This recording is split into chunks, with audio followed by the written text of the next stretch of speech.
20 दिसंबर 2019 की तारीख मेरठ के मुसलमानों के लिए क़यामत साबित हुई। 32 साल बाद दोबारा यहां हाशिमपुरा की तारीख दोहराई गई। पुलिस ने सीए के खिलाफ एहतजाज के नाम पर पूरे शहर में कहर बर्पा कर दिया। 5 मुसलमानों को मौत के घाट उतार दिया। हज़ारों लोगों को गिरफ्तार करके जेल की सलाखों में बंद कर दिया। सैकड़ों लोगों को नोटिस भेज दिया। मेरठ जैसे शहर में अभी सन्नाटा है, खामोशी है, डर और खौफ है। मजलूमों को सरकार और पुलिस मुजरिम बना रही है।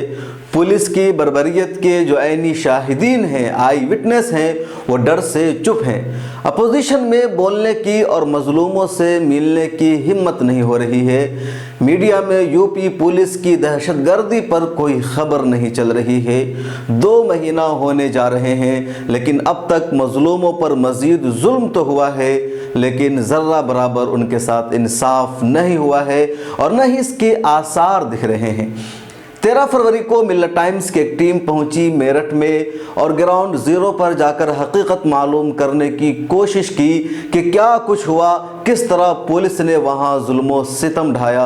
तो आइए देखते हैं मिल्लत टाइम्स की ये स्पेशल रिपोर्ट। 20 दिसंबर को पूरे हिंदुस्तान में मुतनाज़ शहरियत कानून के खिलाफ अवाम ने एहतजाजी जुलूस निकाला। मेरठ के अवाम ने भी जुमा की नमाज के बाद एहतजाज किया, बाजू पर काली पट्टी बांधी और सीएए को वापस लेने का मुतालबा करने लगा।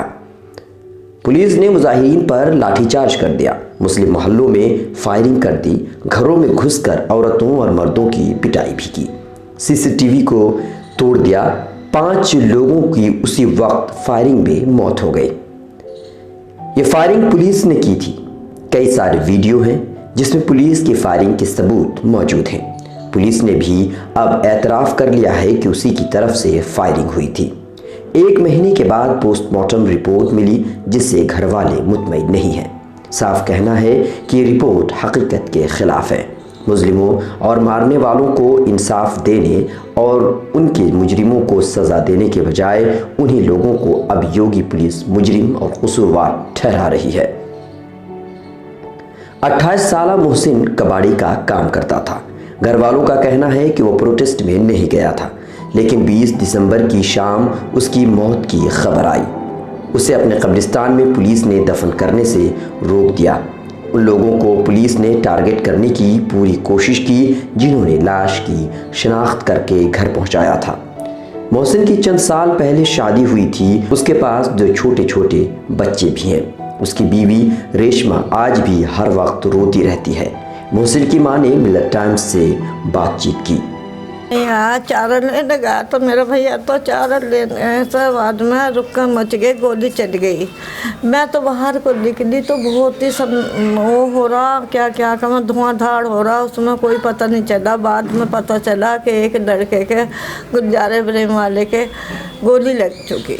मैं वहीं गिर गई। मुझे ये मालूम नहीं किसने मारी, किसने नहीं मारी, पुलिस ने मारी, किसने मारी। मैं वहीं गिर गई, पुलिस की गोली चल रही थी।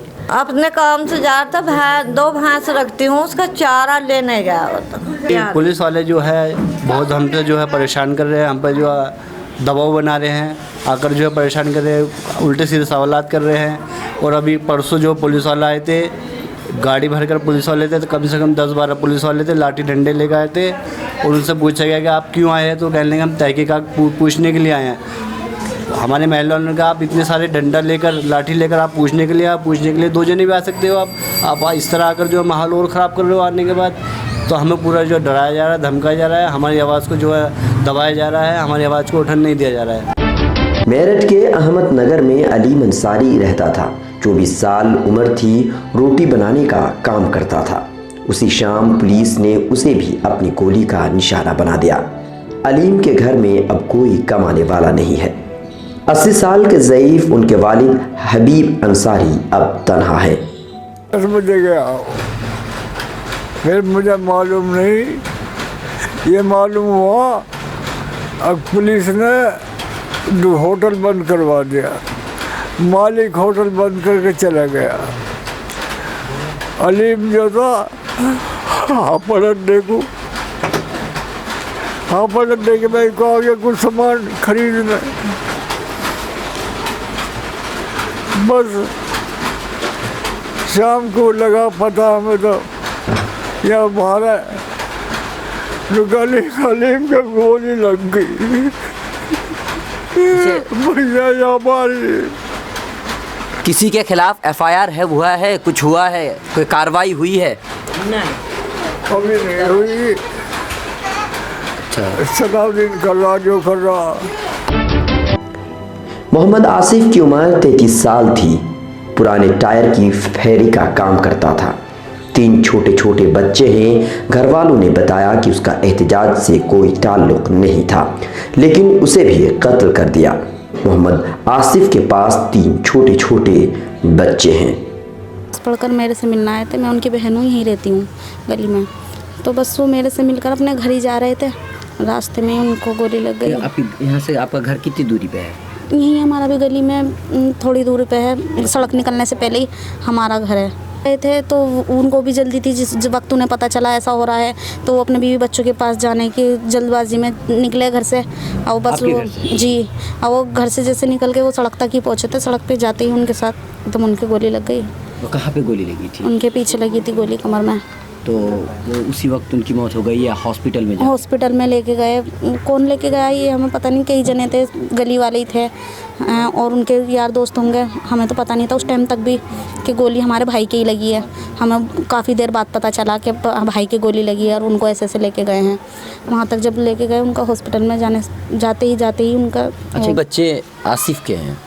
अब आसिफ का कोई कमाने वाला भी है और एक बच्ची है जो कि बीमार है, अभी हॉस्पिटल में है। 45 साला ज़हीर अपने घर से निकलकर बीड़ी खरीदने गया था। वो दुकान पर खड़ा था कि पीछे से गोली लगी और वहीं पर मौत हो गई। ज़हीर की बेटी शाहाना अब तन्हा है। उसके बाप घर का पूरा खर्च संभालते थे। वो तो काम पे से ही आए थे। काम पे से आके मुँह हाथ धोया। मैंने कहा पापा खाना खा लो। कहने को बस बीड़ी माचिस लेकर आता हूँ। बीड़ी माचिस लेने गए थे, बस इंगे से जो पुलिस आई है अंदर को फायरिंग करती हुई, तो उनके पत्थर पे बैठे थे, गोली उनकी मारी है जो बैठे थे। अच्छा, वो उधर दूर से गोली मारी है? हाँ, दूर से मारी, अंदर को बढ़ के, थोड़ी सी अंदर को बढ़ के जब मारी है इन्होंने। बस इकलीयों में कोई भी नहीं है, भाई भी नहीं है। बस वही थे जो थे कमाने वाले, जो ख़त्म हो गए। बस वही थे इकलीयों में, अम्मी और मैं, दोनों जन। शादी हुई है? जी नहीं, शादी भी नहीं हुई है। जी नहीं। तो क्या काम करते थे आपका अब्बू? रात भेजते थे, नौकर लगे हुए थे। अच्छा, वहाँ काम कर रहे बस। तो उस दिन वो काम ही पे लौट? हाँ, काम पे से लौट के ही आए।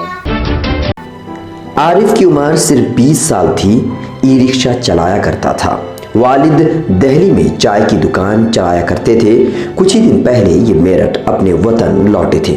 घर वाले बताते हैं कि आरिफ अपने काम पर रिक्शा चलाने गया था, लेकिन शाम को आरिफ की लाश मिली। बस नहीं लौटा। वो तो रिक्शा चलाने गया था। रिक्शा चला के हमने सुना शहर का माहौल खराब है। जैसे ही तो वो आ रहा था घर रिक्शा खड़ा करके, और वहाँ जैसे गोली चली हाफ रोड सिटी पे, वहाँ पर गोली लग गई सीने पर उसके। वो पता ही नहीं चला, हमें रात को पता चला। अच्छी बात है। क्या वो प्रदर्शन में, प्रोटेस्ट में वो गया था या नहीं? जी नहीं, घर से नहीं गया। वो तो काम पे गया था, घर से रिक्शा चलाने। कमाने वाला तो वही था हमारे घर में। और जी, घर का खर्चे उससे जब रिक्शा चला के आता था जब भी खाना बनता था हमारे। तो वो रिक्शा ही रोज ही रिक्शा चलाना जाया हुआ था वो तो, और अपना शाम को 6-7 बजे घर लौटा था। उस दिन नहीं लौटा है वो। ब्यूरो रिपोर्ट, मिल्लत टाइम्स। ये थी मिल्लत टाइम्स की खास रिपोर्ट जो हमने आपको दिखाया और पुलिस की बर्बरता का चेहरा आपके सामने पेश किया। इसके अलावा जितने विक्टिम्स थे और जो शहीद हुए हैं उनके अहले खाना से हमने तफसीली बातचीत की है। इसके अलावा जिन लोगों को नोटिस भेजा गया है, जिन्हें गिरफ्तार करके जेल में रखा गया है, वो सारी तफसीलात मिल्लत टाइम्स में आइंदा चंद दिनों में हम दिखाते रहेंगे। अगर आप हमें यूट्यूब पर देख रहे हैं तो सब्सक्राइब कीजिए, फेसबुक पर देख रहे हैं तो फॉलो और लाइक कीजिए। इसके अलावा ट्विटर, इंस्टाग्राम और सोशल मीडिया के दीगर अकाउंट्स पर भी हमें फॉलो कर सकते हैं। मिल्लत टाइम्स की वीडियोस देखने के लिए यहाँ क्लिक करके सब्सक्राइब करें और हाँ, बेल आइकन जरूर दबाएं। अगर फेसबुक पर देख रहे हैं तो पेज लाइक करें। ताज़ा तरीन खबरों और मज़ामीन के लिए विजिट करें हमारी वेबसाइट www.millettimes.com। हमारी ये वेबसाइट उर्दू, हिंदी, इंग्लिश तीनों लैंग्वेज में मौजूद है।